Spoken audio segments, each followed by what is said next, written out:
Dahil nga sobrang napahiya mga tol ang China noong August 11, eto para mabawasan yung kahihiyan nila, meron na naman silang panibagong ipinagmamalaki. No, pinalayas daw nila at ipinagtabuyan daw nila yung warship ng US na nandoon sa Bajo de Masinloc o Scarborough Shoal mga tol. Pero kinontra agad yan mga kapatid ng Amerika. Ang sabi rito mga kapatid sa balitang ating panonoorin, pahayag ng China sa paglalayag ng USS Higgins sa Scarborough Shoal, kinontra ng Amerika. Bakit mga kapatid? Kasi nga ang sinasabi ng China, ipinagtabuyan daw nila papalayo o papaalis etong warship ng Amerika mga tol. Dahil daw hindi nanghingi ng pahintulot sa kanila o hindi daw nagpaalam etong barko ng Amerika na pumasok doon sa Bajo de Masinloc. Pero ang tugon ng Amerika, yan ay international water mga tol eh. ISIS yan eh. Daanan talaga ng mga barko yan eh. Freedom of navigation lang yung ginagawa nila. Lahat ng bansa, kahit na sinong bansa, may karapatang maglayag dyan. Ang sabi rito sa report mga tol, ito basahin natin. Pinasinungalingan ng Estados Unidos ang pahayag ng China hinggil sa paglayag ng USS Higgins malapit sa Scarborough Shoal. Ayon sa China, illegal na pumasok ang warship ng US at itinaboy nila ito sa kanilang inaangking teritoryo. Well, nagbabawas lang sila ng kahihiyan mga tol.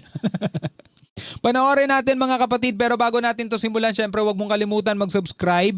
Click mo na rin ang notification bell para ma-notify ka whenever na may mga bago tayong reaction video tulad nito. Huwag na natin patagalin pa, panoorin na natin to. Ryan, ano ang detalye nitong pagkontra ng US sa naging pahayag ng China?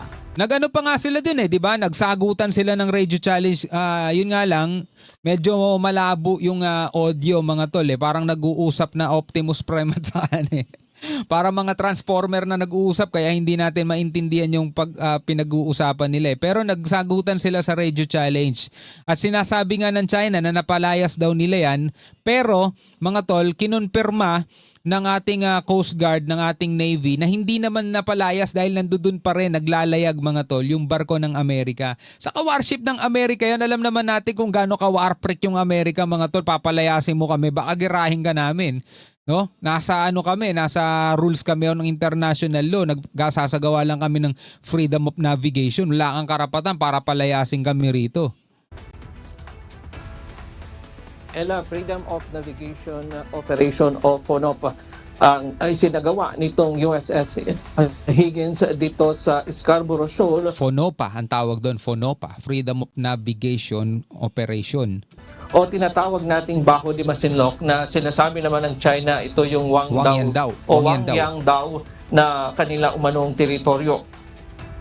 Ayon sa Court of Arbitration, walang nagmamay-ari ng Scarborough Shoal mga tol at yan ay hindi dapat angkinin ng kahit na sinong bansa including us mga tol. Kahit pa yan ay nasa loob ng exclusive economic zone ng Pilipinas mga tol, hindi natin pwedeng angkinin as atin yan. Sapagkat yan ay traditional fishing ground ng mga mangingisda ng iba't ibang bansa, kasama na dyan ng Pilipinas at ng iba pang mga bansa. Sa madaling salita mga tol, kahit na sinong bansa dapat may karapatan pumunta dyan, pwedeng mangisda dyan, pwedeng manghuli dyan, ayon sa international law. Ayon sa US 7th Fleet, layon ng FONOP na ipakita at ipagtanggol ang karapatan ng lahat ng bansa na maglayag at gumamit ng karagatan ayon sa international law. Diba? Diba? Bakit aangkinin ng China ang karagatan yan? Biyaya yan eh. Diba? Bigay yan ng dakilang may likha mga tol. Diba bago pa man tayo napunta rito sa lahat sa mundong to, andyan na yung dagat na yan. Diba wala pa ang sabihin na lang natin mga tol, kahit nung panahon pa ng mga apostol siguro, andyan na yung karagatan na yan. Diba? Baka panahon pa nila Adan at Eva, andyan na yung karagatan na yan. Tapos bigla merong isang China sasabihin, amin yan. Dapat bago kayo dumaan dyan, magpaalam muna kayo sa amin. Kalokohan talaga eh. Bahagi rin ito ng pagtutol sa mga patakarang ipinataw ng China at Taiwan na humihingi ng permiso o abiso bago dumaan ang mga barkong pandigma sa lugar na kanilang inaangkin. git ng US mali ang ng ligtas, profesional at legal. Dagdag pa, patuloy nilang ipaglalaban ang karapatan ng lahat ng bansa na maglalayag, magpapalipad ng eroplano at mag-ooperate saan mga pinapayagan ng pandaigdigang batas. Again mga tol, warship yan. Barkong pandigmayan ng Amerika. 'Di ba? At kung sasabihin nating pinalayas mga tol ng China, no? Alam naman natin, ulitin ko kung gaano ka-warprik tong Amerika, mga tol. Hindi mo basta-basta pwedeng palayasin yan, lalong-lalo na kung alam ng Amerika na wala silang nilalabag, ipaglalaban nila yan, mga tol. Sabi nga under international law o based sa international law, kahit na sinong bansa may karapatang maglayag dyan. Freedom of navigation nga Diba? So ano yun mga tol, gustong ariin ganap ng China yan at kailangan magpaalam ka bago ka pumasok dyan o bago ka dumaan dyan. Kahit sila man gumagamit sila ng word na freedom of navigation. Ilang beses nga silang pumapasok at dumadaan dito mga tol sa bansa natin Diba? Doon sa may Palawan, ilang beses silang dumadaan doon. Sa may lugar doon mga tol, naglalayag yung mga warship nila. Sinasabi nila mga innocent passage lang, mga ganyan. Samantala, sinabi nga ng China kahapon na 2 barko ng US, kabilang na ang USS Higgins ang pumasok umano sa kanilang teritoryo ng walang paalam kaya itinaboy umano nila ito palabas. Wow, tinaboy. Batay sa hayaan na natin sila mga tol. Mabawas-bawasan man lang yung kahihiyan nila mga tol. Niloloko lang din naman nila sarili nila Maritime Domain Awareness Flight ng Philippine Coast Guard na isinagawa kahapon sa Bajo de Masinloc na nasa loob ng Exclusive Economic Zone ng Pilipinas na monitor ang paglalayag ng USS Higgins kasama ang isa pang barko ng US, ang LCS-20 Cincinnati. 30 nautical miles bago marating ang bahura ng Bajo de Masinloc.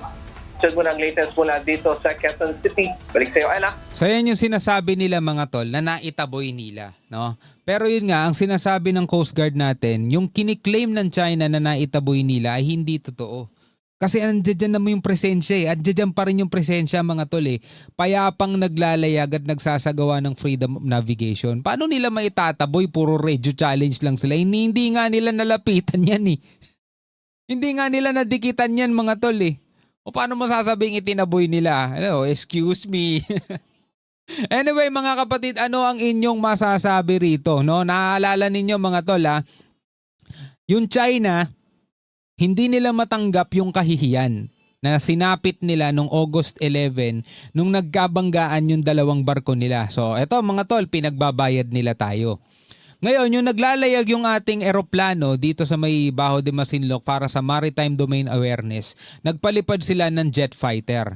Ngayon, nakita nila etong barko ng Amerika naglalayag. Ang sinasabi nila, pinalayas daw nila. Nagbabawi mga kapatid itong mga Tsekwa dahil dun sa kahihiyang sinapit nila mga tol. Kaya pagbigyan na natin sila. Pagbigyan na natin sila. Nakakahiya naman kasi talaga yun nangyari. No? Kaya eto, bumabawi sila. Nila mga tol, binuboost nila yung moral nila, no? Hindi pa nga rin nila na ibabalita mga tol na kung may nasawi doon sa kanilang mga crew Pero, amo na, ganyan talaga sila kasinungaling Hanggang sa muli mga tol, ako nga pala si Shobaldi. Peace out.